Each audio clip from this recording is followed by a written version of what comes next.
بسم اللہ الرحمن الرحیم۔ السلام علیکم۔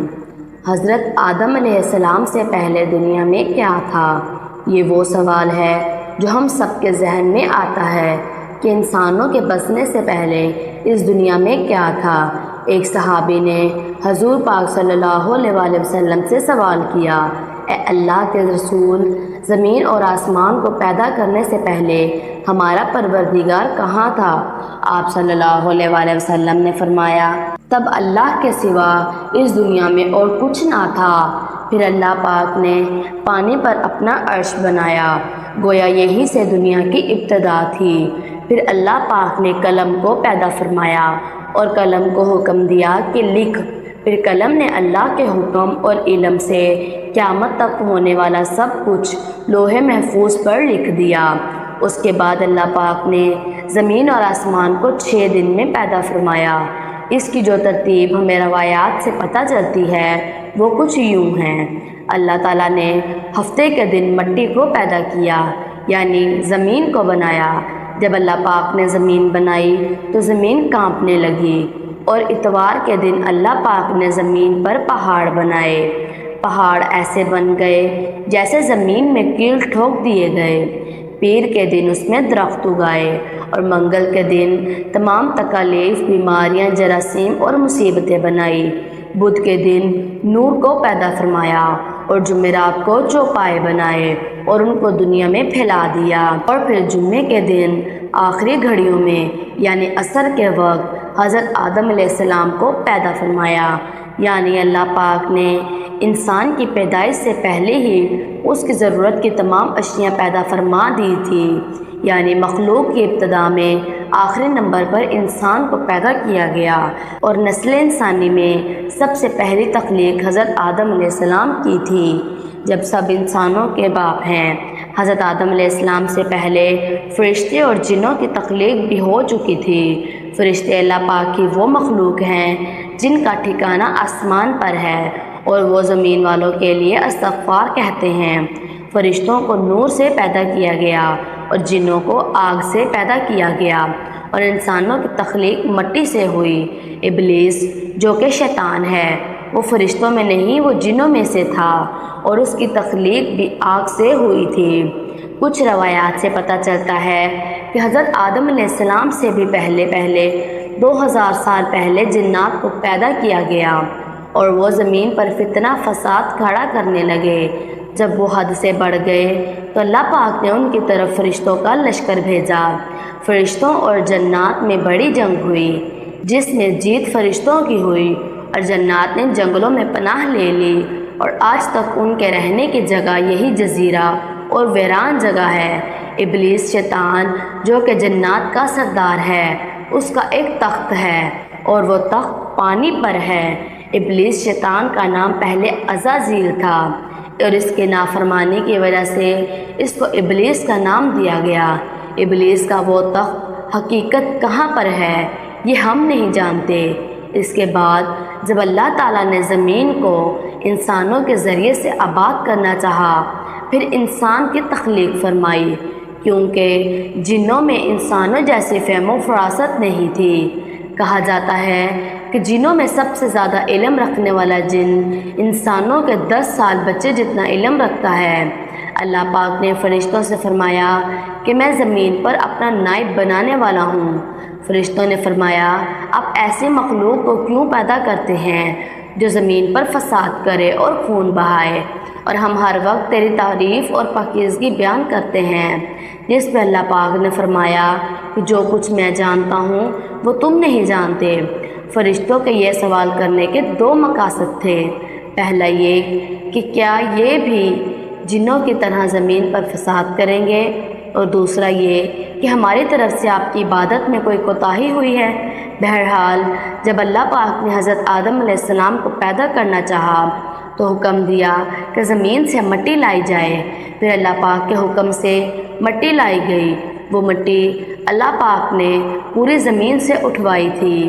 یہی وجہ ہے حضرت آدم علیہ السلام کی اولاد زمین کے رنگ کے حساب سے ہی ظاہر ہوئی، بعض سرخ، بعض سفید، بعض سیاہ، اور بعض اس کے درمیان۔ اس مٹی کو پانی سے تر کر دیا گیا تو یہ 3 بن گئی۔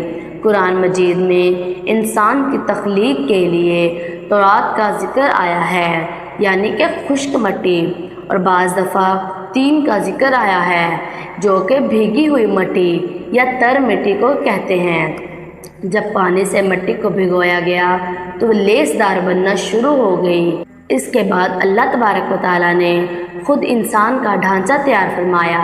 اللہ تعالیٰ نے انسان کی تخلیق فرشتوں کے سپرد نہیں کی، بلکہ اللہ پاک نے خود انسان کو ایک مورتی کی شکل میں ڈھالا اور کئی مدتوں تک اسے ایسے ہی پڑا رہنے دیا، یہاں تک کہ وہ گیلی مٹی خشک ہو گئی اور اس کا رنگ سیاہ ہو گیا اور اس سے بدبو آنے لگی۔ پھر وہ خشک ہو کر کھنکھناتی مٹی بن گئی اور آخر میں آگ پر پکی ہوئی مٹی کی صورت اختیار کر گئی، جسے قرآن مجید میں فخار کہا گیا ہے۔ اس مٹی کے لیے اور بھی کئی الفاظ قرآن مجید میں ملتے ہیں، مثلاً ہمایون یعنی سیاہ مٹی، مسنون یعنی بدبودار مٹی، سلسال یعنی کھنکھنا کر بولنے والی مٹی۔ تخلیق آدم اللہ تبارک و تعالیٰ کا ایک کرشمہ ہے۔ انسانوں کو ایک بہترین شکل دی گئی۔ اس وقت انسانوں کا قد بہت لمبا تھا اور ان کے بعد آنے والے لوگوں کے قد گھٹتے چلے گئے۔ انسانوں میں سب سے لمبا قد حضرت آدم علیہ السلام کا تھا۔ بہرحال حضرت آدم علیہ السلام کا ڈھانچہ بنا کر اس کو ایک مقررہ وقت کے لیے چھوڑا گیا۔ ابلیس شیطان اس ڈھانچے کے ارد گرد گھومنے لگا اور وہ اس کو ٹھوکر مارتا تو اس میں سے ایسی آواز آتی جو مٹی کے خالی مٹکے سے آتی ہے، اور اس نے دیکھا کہ یہ ڈھانچہ پیٹ والا ہے تو وہ سمجھ گیا کہ یہ مخلوق اپنے آپ پر قابو نہیں رکھ پائے گی۔ دوسرے تمام فرشتے جب اس ڈھانچے کے قریب سے گزرے تو وہ گھبرا سے گئے، اور جب ابلیس شیطان بھی گزرتا تو یہ کہتا کہ تجھے کسی خاص مقصد کے لیے پیدا کیا گیا ہے، اور ٹھوکر مار کر چلا جاتا۔ یہ کہہ کر وہ اس کے منہ کے راستے سے داخل ہوتا اور کمر کے راستے سے باہر آ جاتا، اور ابلیس شیطان نے فرشتوں سے کہا کہ اس سے گھبرانے کی کوئی ضرورت نہیں ہے، اگر مجھے اس پر مسلط کیا گیا تو میں اس کو ہلاکت میں ڈال دوں گا، اگر اس کو مجھ پر مسلط کیا گیا تو میں یقیناً اس کی نافرمانی کروں گا۔ یعنی ابھی تک اللہ پاک نے حضرت آدم علیہ السلام میں روح نہیں پھونکی تھی، تب سے ہی شیطان کی انسان سے دشمنی تھی۔ پھر اللہ پاک نے حضرت آدم علیہ السلام میں اپنی روح پھونک دی۔ جیسے ہی روح اس مجسمے میں سر کی طرف سے داخل کی گئی تو حضرت آدم علیہ السلام کو سب سے پہلے چھینک آئی۔ اس پر فرشتوں نے آدم علیہ السلام سے کہا کہ الحمدللہ کہیے، تو حضرت آدم علیہ السلام نے الحمدللہ کہہ دیا۔ اللہ پاک نے حضرت آدم علیہ السلام کی اس تعریف پر یہ فرمایا کہ تجھ پر میرا رحم ہو۔ جب روح ان کی آنکھوں کی طرف آئی تو ان کی آنکھوں نے جنت کے پھلوں کو دیکھا اور غور و فکر کرنے لگے۔ جب روح پیٹ تک پہنچی تو کھانے کی طلب محسوس ہونے لگی، یعنی روح ابھی تک ٹانکوں تک نہیں پہنچی تھی اور بھوک پہلے لگ گئی تھی۔ جب اللہ پاک نے حضرت آدم علیہ السلام میں روح پھونک دی تو اللہ پاک نے ان کی پشت پر ہاتھ پھیرا، جن سے قیامت تک آنے والے تمام انسان باہر آ گئے۔ آدم علیہ السلام کی تمام اولاد ان کے سامنے ظاہر ہو گئی۔ یہ بات قرآن اور حدیث سے بھی واضح ہے۔ پھر اللہ پاک نے اولاد آدم سے انہی کے بارے میں اقرار لیا، کیا میں تمہارا رب نہیں ہوں؟ تو تمام انسانوں نے اقرار کیا کہ تو ہی ہمارا رب ہے۔ اللہ تبارک و تعالیٰ نے جب حضرت آدم علیہ السلام میں روح پھونک دی تو فرشتوں اور جنات سے حضرت آدم علیہ السلام کو سجدہ کرنے کا حکم دیا۔ ابلیس کے علاوہ سب نے سجدہ کیا۔ اللہ تعالیٰ نے ابلیس سے فرمایا کہ تجھے کس چیز نے سجدے سے روک دیا؟ تو جواب میں ابلیس نے کہا کہ تو نے مجھے آگ سے پیدا کیا ہے اور اس کو مٹی سے، گویا میں اس سے بہتر ہوں۔ تو اللہ پاک نے فرمایا کہ تجھے کوئی حق نہیں کہ تو جنت میں رہ کر تکبر کرے، جنت سے نکل جا۔ تب شیطان نے اللہ تبارک و تعالیٰ سے کہا کہ مجھے قیامت تک مہلت دی جائے، یعنی مجھے اتنی لمبی زندگی دی جائے کہ قیامت کے دن تک مجھے موت نہ آئے، جب تک کہ لوگ مر کے زندہ نہ ہو جائیں۔ اللہ تعالیٰ نے فرمایا کہ تجھے ایک وقت مقررہ تک مہلت دی گئی۔ پھر ابلیس نے کہا کہ میں انسانوں کی گمراہی کے لیے تیرے سیدھے راستے پر بیٹھ جاؤں گا، پھر میں ان کے آگے سے، پیچھے سے، دائیں سے، بائیں سے ان کے پاس آؤں گا اور تو انہیں شکر گزار ہرگز نہیں پائے گا سوائے ان لوگوں کے جو تیرے مخلص بندے ہوں گے۔ اللہ پاک نے شیطان کو جنت سے نکال دیا اور فرمایا کہ ان انسانوں میں سے جو تیرا حکم مانے میں ایسے انسانوں سے جہنم کو بھر دوں گا اور میرے بندوں پر تیرا کوئی غلبہ نہیں ہوگا۔ اس لیے اس سے واضح ہوا کہ سب سے پہلے گناہ تکبر ہوا۔ اس لیے علماء کے مطابق تمام گناہوں کی جڑ تکبر ہے۔ اللہ تبارک و تعالیٰ نے حضرت آدم علیہ السلام کو جاہل نہیں بلکہ علم والا پیدا کیا تھا۔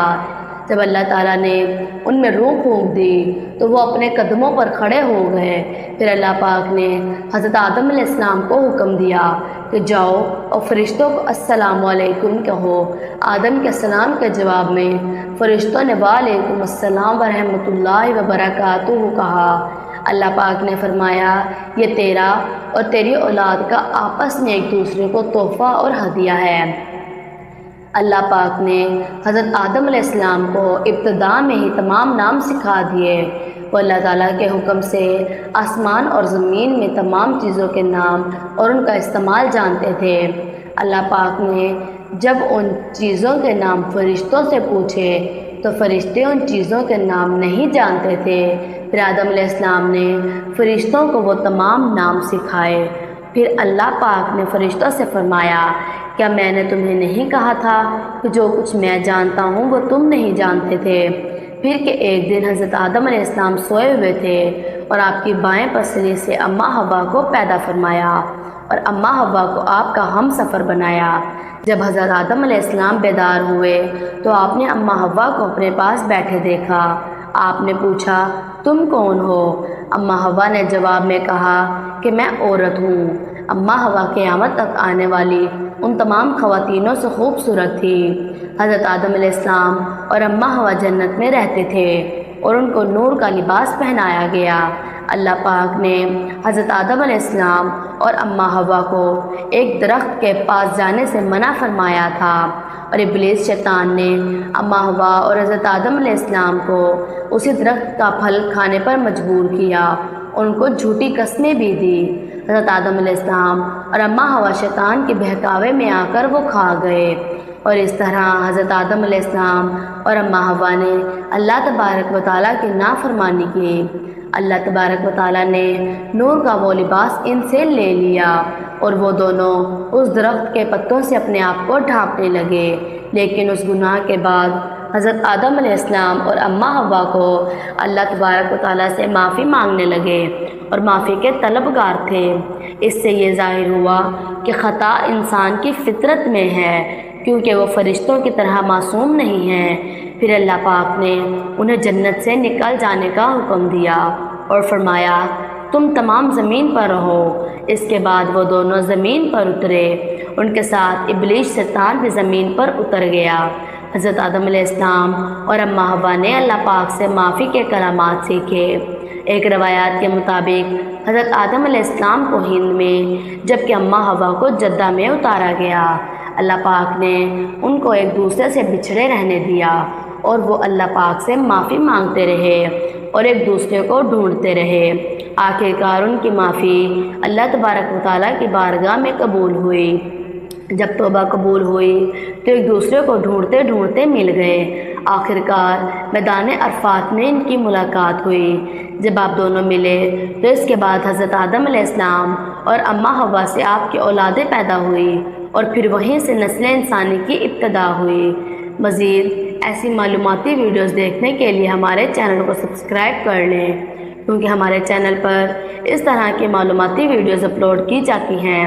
ویڈیو کو آگے بھی شیئر کر دیں اور آگے بھی لوگوں کو معلومات دیں۔ اگر ویڈیو اچھی لگے تو اپنی رائے کا اظہار نیچے کمنٹ باکس میں ضرور کریں۔ اللہ تبارک و تعالیٰ آپ کے علم میں اضافہ کرے۔ آمین۔